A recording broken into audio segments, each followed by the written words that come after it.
ভারতের সঙ্গে সম্পর্ক ঠিক করুন। ইন্দো প্যাসিফিকে আমেরিকার প্রধান শত্রু চীন।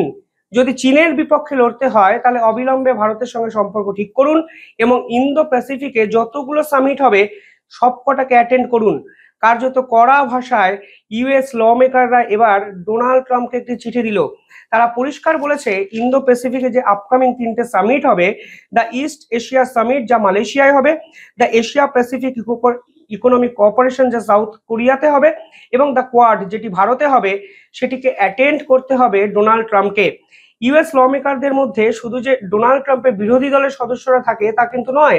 এই ল মেকারদের মধ্যে আমেরিকার ফরেন অ্যাফেয়ার্স ডিপার্টমেন্টের একাধিক কর্তারা থাকেন, ডেমোক্র্যাটের প্রতিনিধিরা থাকেন এবং সর্বোপরি ডোনাল্ড ট্রাম্পের রিপাবলিকান পার্টিরও কিন্তু প্রতিনিধিরা থাকেন, যারা একযোগে মনে করছেন এই মুহূর্তে ডোনাল্ড ট্রাম্প ভারতের সঙ্গে সম্পর্ক খারাপ করে আসলে ইন্দো প্যাসিফিকে আমেরিকার জিওপলিটিক্যাল গোলটাকে নষ্ট করেছেন।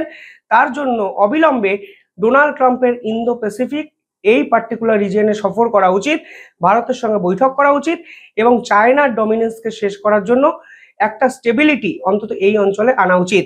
পাশাপাশি কালকে ডোনাল্ড ট্রাম্পের বিপক্ষে আমেরিকায় একাধিক সার্ভে রিপোর্ট প্রকাশ্যে এসছে, যেখানে বহু মানুষ মনে করছেন, মানে 50%-এর বেশি মানুষ মনে করছেন আমেরিকার মুদ্রাস্ফীতি এবং অর্থনৈতিক মন্দার জন্য একমাত্র দায়ী ডোনাল্ড ট্রাম্প। কালকে পিউ সার্ভের একটি রিপোর্ট সামনে এসেছে, যেখানে 54% মানুষ মনে করছেন আমেরিকা অর্থনৈতিক মন্দায় ঢুকে গেছে, 53% মানুষ মনে করছেন সিচুয়েশন প্রতিনিয়ত খারাপ হচ্ছে এবং 100% মানুষ মনে করছেন এই মুহূর্তে ইকোনমিক্যাল স্টেবিলিটি ফিরিয়ে না এনে ডোনাল্ড ট্রাম্প ট্যারিফ করে আসলে আমেরিকার ক্ষতিটি করছেন। অর্থাৎ ঘরে ও বাইরে প্রবল চাপের মুখে ডোনাল্ড ট্রাম্প, উত্তাল আমেরিকা, উত্তাল বিশ্ব, পতনের মুখে কি ট্রাম্প সরকার? প্রশ্ন কিন্তু উঠিয়ে দিল এই একাধিক সার্ভে।